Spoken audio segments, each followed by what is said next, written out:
नमस्कार। आप देख रहे हैं स्पेशल कवरेज न्यूज और मैं हूं आपके साथ शिव कुमार मिश्रा।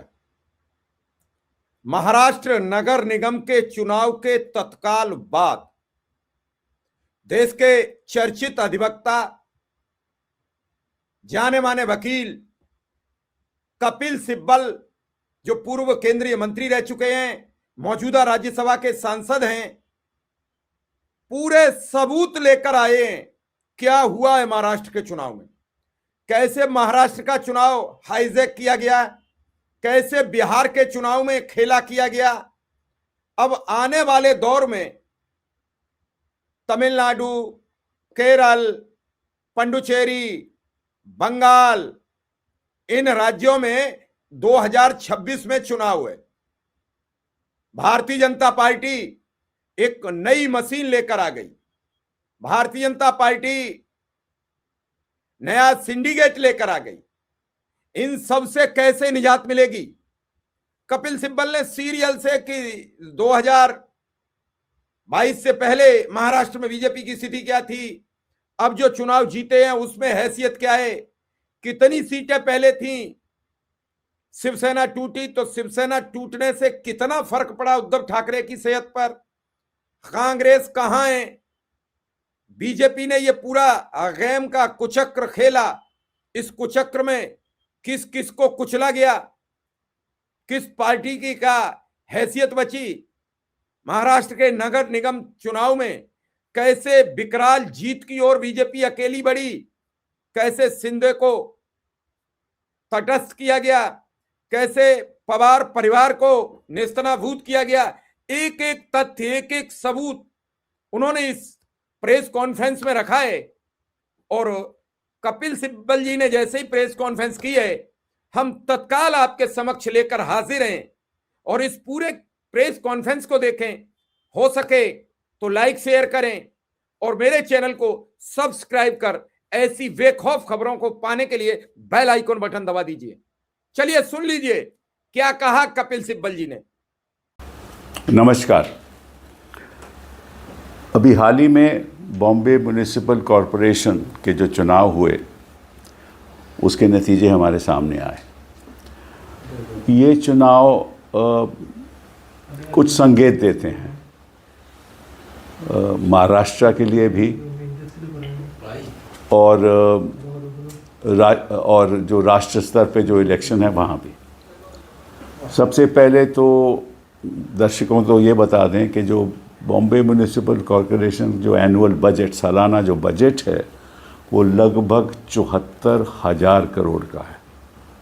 मतलब कि सिक्किम, गोवा और त्रिपुरा को मिला भी लाएँ तो उनसे भी ज़्यादा इनका बजट है। तो अपने आप में बहुत महत्व है इसका। और पिछले इलेक्शन में आप जानते हो कि जब शिवसेना इकट्ठा लड़ी थी, मतलब कि शिंदे फैक्शन और उद्धव फैक्शन इकट्ठा थे, तो निश्चित रूप से इनको बहुमत हासिल हुई थी और कॉरपोरेशन इनके हाथ में थी। तो अभी तो शिंदे सेक्शन ने कॉरपोरेशन खो दी। और अगर इतिहास में जाया जाए, तो भी मैं थोड़ा सा इतिहास में जाना भी चाहता हूँ।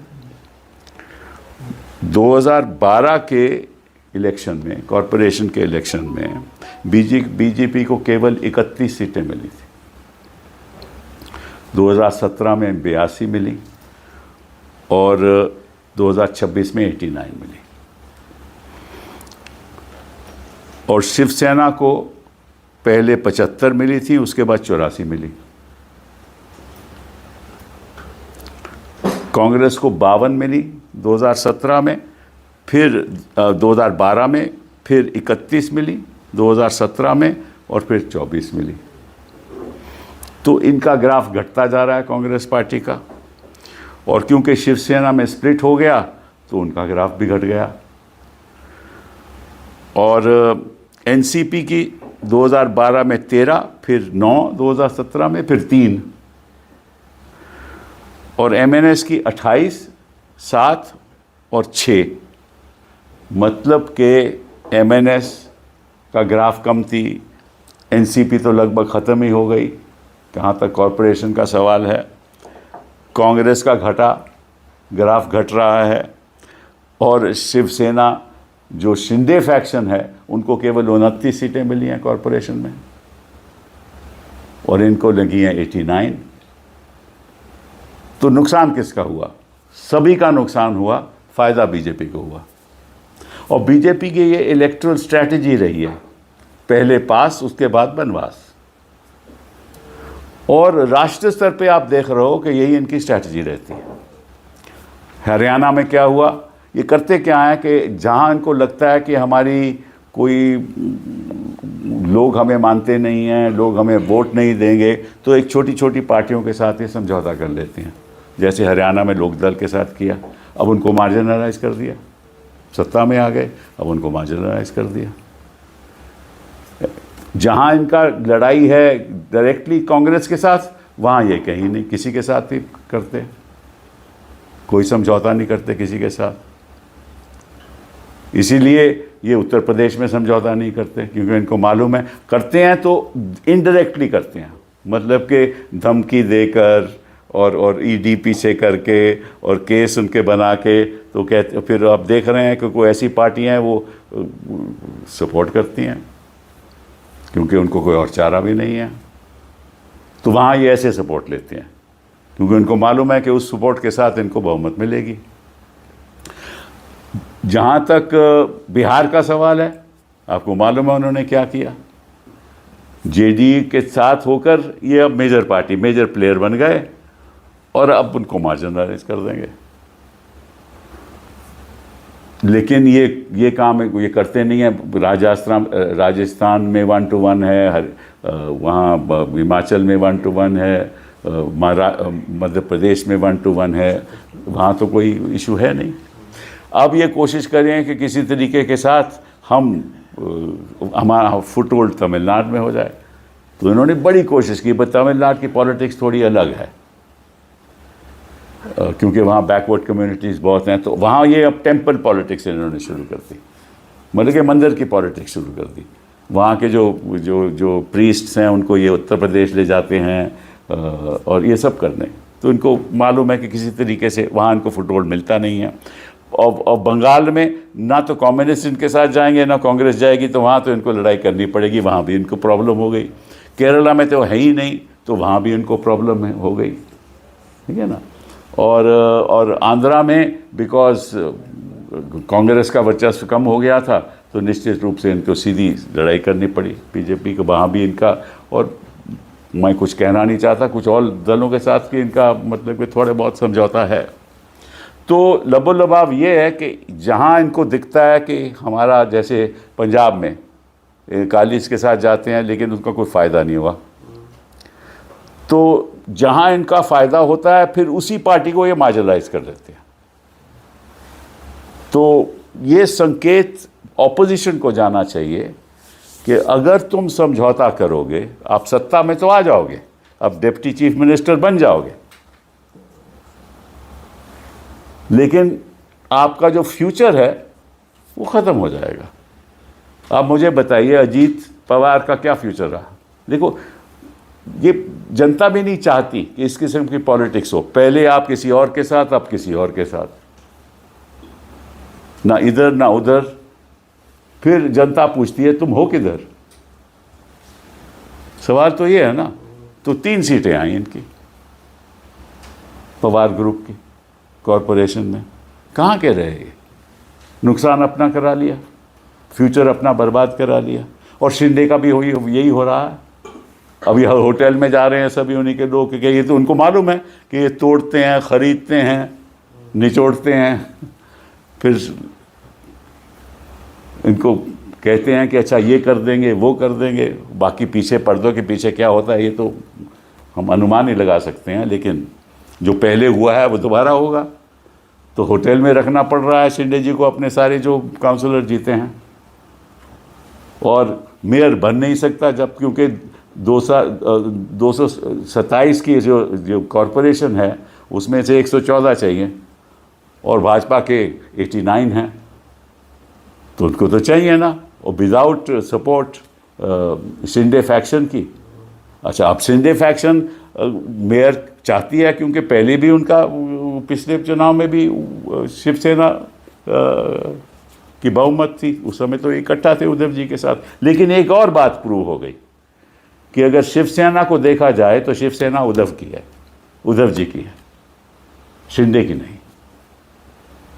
जहां सबसे ज़्यादा पकड़ थी शिवसेना की, वहां लोगों ने कह दिया कि इस किस्म का पॉलिटिक्स हम पसंद नहीं करते, शिवसेना उद्धव जी की है, आपकी नहीं है।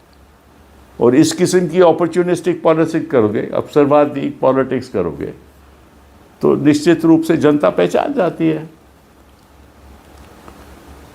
तो इसीलिए ये इस इलेक्शन का बहुत महत्व है और इसके कोई मतलब कि हमें लेसन्स भी सीखने चाहिए कि देखिए, पॉलिटिक्स इस देश में नॉर्थ पोल और साउथ पोल का है। नॉर्थ पोल में बीजेपी और साउथ पोल में कांग्रेस। पहले नॉर्थ पोल में कांग्रेस होती थी और साउथ पोल में बीजेपी हो गई, लेकिन पॉलिटिकल करंट्स की वजह से ये बीजेपी नॉर्थ पोल पे आ गई। तो ये जब तक जो छोटी छोटी पार्टीज हैं ये तय नहीं करेंगी कि अब इस लड़ाई में या तो हम ख़त्म जो हो जाएंगे अगर हम बीजेपी के साथ गए, और ये संकेत सब साफ दिख रहे हैं, और अगर ऑपोजिशन के साथ रहे तो फिर तो लड़ाई हो सकती है। तो ये एक सबक सीखना है विपक्षी दलों को, जो छोटे छोटे दल हैं, कहीं किसी प्रदेश में भी हों। तो नॉर्थ और साउथ पोल की लड़ाई में आपको तय करना है कि अगर आप नॉर्थ पोल के साथ जाओगे तो निश्चित रूप में ख़त्म हो जाओगे, और अगर साउथ पोल के साथ जाएंगे तो आपका कोई ओहदा ज़रूर होगा। तो यही एक सबक है। और ये जो चुनाव हुए हैं बॉम्बे म्यूनिसिपल कॉरपोरेशन के, ये इसका संकेत है। बहुत बहुत धन्यवाद। लेकिन सर, जिस तरह से जो है होटल्स में विधायकों को रखा, पार्षदों को रखा गया है, आशंका क्या, आप क्या देख रहे हैं उनको, ये है कि कौन तोड़ सकता है? क्योंकि चर्चा उद्धव जी ने भी कहा हमारे, हालांकि हमारे पास में नंबर नहीं, लेकिन हम चाहते हैं कि हमारा मेयर बने। तो फिर से होटल पॉलिटिक्स, रिजॉर्ट पॉलिटिक्स। हाँ भाई, इस किस्म की पॉलिटिक्स तो हिंदुस्तान में ही हो सकती है, कहीं और तो मैं दिखती नहीं मुझे, विश्व में तो कहीं और दिखती नहीं है तोड़। और कुछ सब चुप, इलेक्शन कमीशन चुप, कोर्ट जाएंगे तो कहेंगे साहब हमें क्या लेना देना है, ये तो सब आप लोगों की राजनीति, आप जो करिए। तो करें क्या? ये इस किस्म की जो टोटली अपॉर्चुनिस्टिक, जिसमें मतलब के ऑफेंसेस हो रहे हैं, ये तो क्रिमिनल ऑफेंसेस है। किसी को खरीदना, किसी को लोभ देना कि तुम मेरे साथ आ जाओ, पार्टी तोड़ देना। अब जो 10th शेड्यूल है उसका तो कोई रेलेवेंस ही नहीं रहा, क्योंकि बिना मर्जर के तो कुछ हो ही नहीं सकता, मर्जर हो नहीं सकता। तो खरीदोगे भी तो डिस्क्वालिफिकेशन हो नहीं सकती, क्योंकि इनके अपने स्पीकर रहते हैं। तो ये प्रॉब्लम है बहुत भारी। सर, लगभग 19 ऐसी सीटें हैं जहां पर शिवसेना शिंदे फ्रैक्शन बहुत छोटे मार्जिन से आ रहा है, और कई लोगों का ये दावा है कि चुनाव के एक दिन पहले बीजेपी के नेताओं ने कोऑर्डिनेशन करके शिंदे गुट को हराने के लिए उनकी सीटें कम लाने के प्रयास किए हैं, जैसी खबरें फिलहाल आ रही हैं। नहीं देखिए, ये तो खबरें देखो ये तो लोगों की असम्पशन रहती है, प्रिजम्पशन रहता है कि ऐसा होगा। क्योंकि मैं भी मानता हूँ कि जो इनका जो पॉलिटिकल स्ट्रैटेजी है, राजनीतिक जो स्ट्रैटेजी है, वो ये है कि किसी तरीके से जो अपने खुद के ही पार्टनर हैं उनको आप किसी तरीके से नीचे दिखाओ, अदरवाइज उनकी जो बार्गेनिंग पावर वो बढ़ जाएगी, तो फिर उनको मुश्किल हो जाएगा। और यही देखो आप स्टेट इलेक्शन में होगा, और ये हो रहा है। क्योंकि स्टेट इलेक्शन में भी अब बीजेपी थी कहाँ, स्टेट इलेक्शन में कभी थी ही नहीं। महाराष्ट्र में तो उनका रोल बड़ा माइनर था। तो आज के दिन they are the north pole. लेकिन सर, सबके बीच में जो है चर्चा, ऐसी जानकारी भी आई है कि शिंदे जी चाहते हैं कि मेयर पे भी 2.5 साल का बातचीत बन जाए, उस पर भी कहीं चर्चा चल रही है फडणवीस और। हाँ, तो ये 2.5 साल ठीक है। उस समय क्या स्थिति हुई है 2.5 साल के बाद? पहले तो बीजेपी का बनेगा ना, उसके बाद क्या स्थिति होती है 2.5 साल के बाद, वो तो खैर खुदा ही जाने। बस एक सवाल और भी, प्रधानमंत्री जी ने एक रैली की है वहाँ पर आसाम में। वो कह रहे हैं कि देखिए मुंबई की जीत है, काजीरंगा में जश्न मनाया जा रहा है, कांग्रेस हमेशा से जो है घुसपैठ को समर्थन करती रही है और हम जो है उसके खिलाफ हैं, और वही असर देश में। तो कहाँ बिहार में कहाँ घुसपैठी है इनको दिखे? पहले तो बड़े दिख रहे थे। तो आंकड़े कहाँ हैं? आंकड़े कहाँ हैं? हाँ, और असम में क्यों नहीं ये कह रहे ये बात? ये कह रहे हैं कि आसाम से भी जो है। हाँ, तो असम में जो 19 लाख है उसमें तो 15 लाख तो हिंदू ही हैं, तो वहाँ तो ये कुछ नहीं कर रहे। तो इनकी देखिए, जहाँ कह रहे हैं तो बीएमसी के रिजल्ट जो जिनकी बात कर रहे हैं प्रधानमंत्री जी, उनसे पूछिए कि ये रिजल्ट कहते क्या है, संकेत क्या देते हैं कि हम सबको जैसे बना पहले पास उसके बाद बनवास। ये है बीजेपी की स्ट्रैटेजी। सर, प्रधानमंत्री मोदी ने आज असम में ये भी कहा कि कांग्रेस पार्टी की पहले से ये नीति रही है कि घुसपैठियों को लाओ, उनके वोट बनाओ और उसके आधार पर। आप क्या कर रहे थे पिछले 11 साल? पिछले 11 साल अगर कोई घुसपैठी आए हैं तो आपकी सहमति के साथ आए होंगे या आपकी निगरानी नहीं होगी, निगरानी के आप चौकन्ने नहीं रहे होंगे, आपकी रेख देख में ही आए हैं ना वो।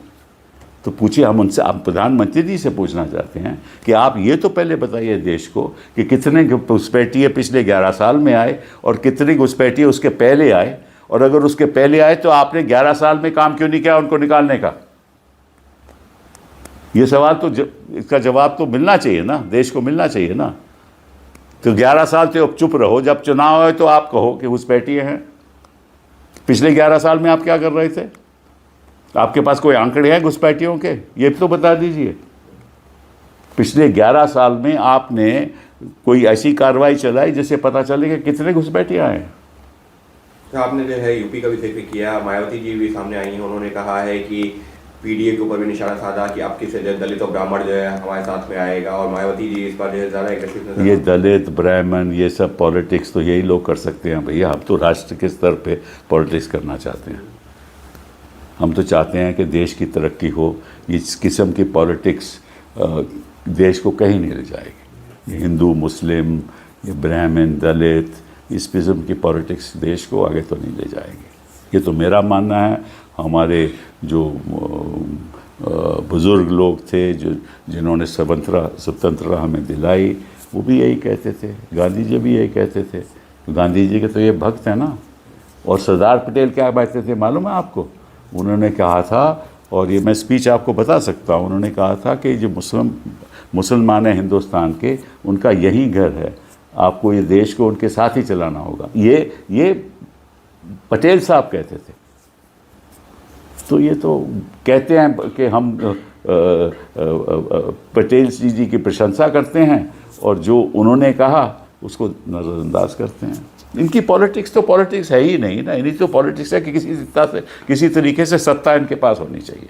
सर, प्रधानमंत्री मोदी ने ये भी कहा कि जिस ये प्रेस कॉन्फ्रेंस प्रधानमंत्री मोदी के तो नहीं है यार, बीएमसी पे सर, वो उन्होंने कहा है बीएमसी के इलेक्शन में एक बार फिर जैन जी ने ये साबित कर दिया कि वो बीजेपी के साइड है, पॉजिटिव पॉलिटिक्स की साइड है। कौन सी पॉलिटिक्स? ये पॉजिटिव पॉलिटिक्स है कि बेचारे शिवसेना शिंदे जी को होटल में दिलाया जा रहा है 29 लोगों को, 29 जो चुने गए हैं काउंसलर को। ये पॉजिटिव पॉलिटिक्स है। ये देखिए, इनको मैं प्रधानमंत्री जी के बारे नहीं कह सकता कि जो भाजपा का जो पॉलिटिक्स है वो हमेशा डिवाइसिव रही है। स्वतंत्रता तक टाइम ही डिवाइसिव रही है। इन्होंने क्यों नहीं हमारी नेशनल मूवमेंट के साथ दिया? क्यों नहीं गांधी जी का साथ दिया? ये तो अंग्रेज़ों के साथ थे। तो इनकी पॉलिटिक्स तो हमेशा डिवाइसिव रही है। इनको पॉजिटिव पॉलिटिक्स करनी नहीं आती, नहीं तो देश पिछले 11 साल में कहीं का कहीं पहुंच जाता। इनकी वजह से, इनकी डिवाइसिव पॉलिटिक्स की वजह से आज देश वहीं का वहीं है और ग्राफ गिरता जा रहा है हमारी इकोनॉमी का, आर्थिक स्थिति का। शिंदे जी को डर जो है दूसरों से, मतलब बाहरों से नहीं, जो जिनके साथ में सहयोगी दल हैं, बट बड़ी लेट समझे हैं वो। शिंदे जी बड़ी लेट में ये बात समझे। बीजेपी के डर से उन्होंने अपने जगह नेचुरली और किसके डर से? बाकी पास तो इतना ताम धाम नहीं है ना कि वो लोभ दे सके, या तो सत्ता का लोभ या किसी और चीज का लोभ। Thank you. अभी आपने ये पूरा वीडियो देखा है। हमें आपकी राय की प्रतीक्षा है। क्या कपिल सिब्बल जी की इन सभी बातों से आप सहमत हैं या असहमत? मुझे कमेंट में जरूर बताइए। फिलहाल इस खबर में इतना ही। धन्यवाद, आभार, नमस्कार।